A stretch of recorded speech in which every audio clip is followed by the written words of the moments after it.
Aujourd'hui, on ressort un classique, la GTX 1080 Asus Turbo, une 1080 au design blower, pensée pour les petits boîtiers et les configs multi-GPU. Avec un argument phare, un ventilateur à double roulement à billes, annoncé pour une durée de vie de 4 fois plus longue. On voit ça en détail. Aujourd'hui, on va parler d'une carte qui a marqué l'ère Pascal chez Nvidia, la GeForce GTX 1080, dans sa version Asus Turbo sortie en 2016. Cette déclinaison mise moins sur le look et sur l'overclocking extrême, mais plus sur la fiabilité et la compatibilité. Elle reprend le design blower, c'est-à-dire un ventilateur unique qui expulse l'air chaud directement hors du boîtier, ce qui la rend idéale pour les configurations compactes et les multi-GPU. Son argument marketing phare, c'est ce ventilateur à double roulement à billes, annoncé pour une durée de vie 4 fois plus longue que les solutions classiques. Bref, une carte pensée pour durer et s'adapter aux environnements exigeants. Sous le capot, on retrouve le GPU Pascal GP104 avec 2560 cœurs CUDA cadencés à 1600 MHz en fréquence de base et jusqu'à 1733 MHz en mode boost. Côté mémoire, elle embarque 8 Go de GDDR5X sur un bus de 256 bits, offrant une bande passante de 320 Go secondes, de quoi gérer facilement la 1080p et la 1440p, et même titiller la 4K avec quelques compromis. Sa consommation est annoncée à 180 watts, et Asus recommande une alimentation d'au moins 500 watts pour l'alimenter.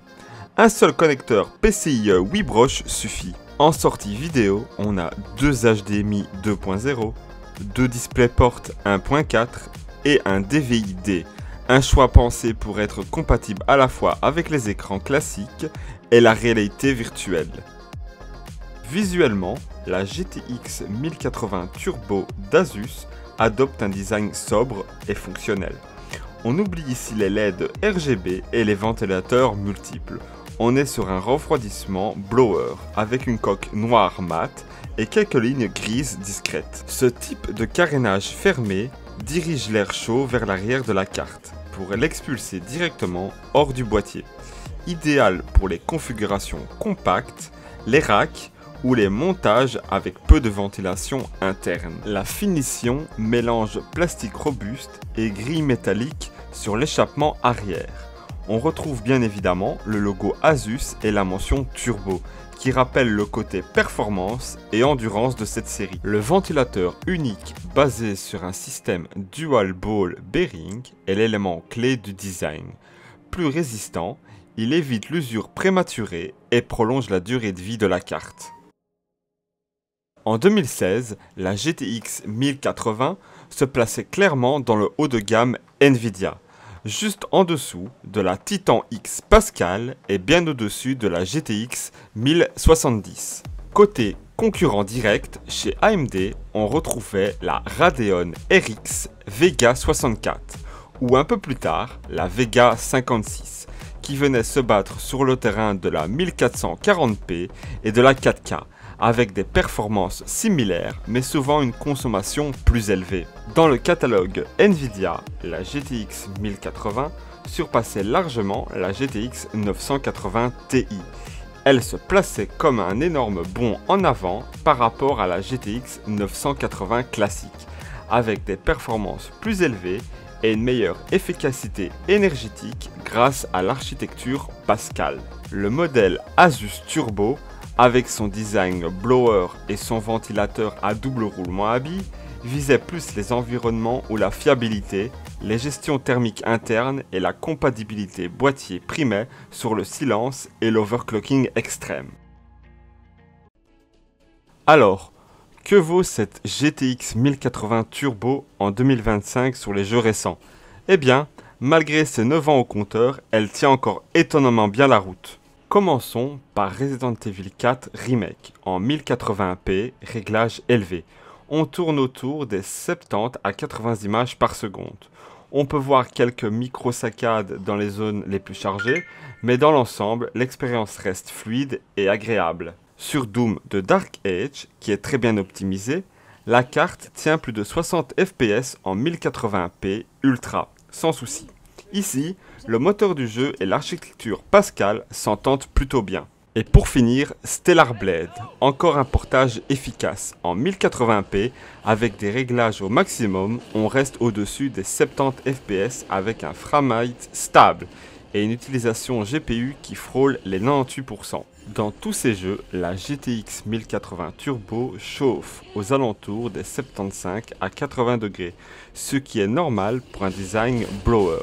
Surtout dans les longues sessions. L'utilisation GPU, elle, est quasi constamment entre 95 et 99%, signe qu'on exploite tout son potentiel. Bref, pour du 1080p en 2025, cette carte reste une excellente alliée, à condition d'accepter un peu plus de bruit et de chaleur qu'un modèle open air. Bien, maintenant, pour replacer la GTX 1080 Turbo dans son époque, reprenons deux gros titres qui faisaient transpirer les configs en 2016 et dans les années juste avant. D'abord, Rise of the Tomb Raider, sorti en 2016, en 1080p avec des réglages en Very High. On atteint environ 90 images par seconde.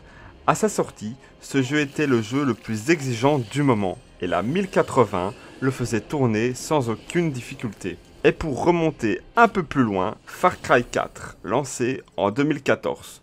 Toujours en 1080p Ultra, la carte grimpe à environ 105 images par seconde, un résultat qui à l'époque assurait une fluidité parfaite tout en profitant des graphismes maximum. Ces performances rappellent bien qu'en 2016, la GTX 1080 n'était pas juste une bonne carte, c'était un véritable monstre qui repoussait les limites pour les joueurs exigeants. Alors, à qui s'adresse encore cette GTX 1080 Turbo en 2025? D'abord, à ceux qui jouent principalement en 1080p et veulent profiter des réglages élevés et ultra sur la majorité des jeux actuels, sans investir dans une carte dernière génération. Ensuite, c'est une excellente option pour ceux qui veulent un petit boîtier ou un setup avec peu de ventilation, car son design blower expulse directement l'air chaud hors du châssis. Elle convient aussi aux amateurs de fiabilité matérielle grâce à son ventilateur dual ball bearing pensé pour durer plus longtemps que les solutions classiques. En revanche, elle n'est pas idéale pour les passionnés de silence, car le blower reste plus bruyant qu'un modèle open air et elle peut chauffer un peu plus en charge. Enfin, si vous visez la 4K ou le ray tracing à fond, oubliez, elle ne suit plus à ce niveau. Mais pour du 1080p ou du 1440p bien optimisé, elle reste redoutable. Voilà pour ce retour sur la GTX 1080 Asus Turbo, une carte qui prouve qu'avec un bon design et une conception pensée pour durer, on peut encore jouer confortablement presque 10 ans après sa sortie. Si ce genre de voyage dans le passé te plaît, pense à liker, à t'abonner et à me dire en commentaire quelle autre carte veux-tu voir passer sur le banc de test. Merci d'avoir regardé et à la prochaine sur Hardware Mancer.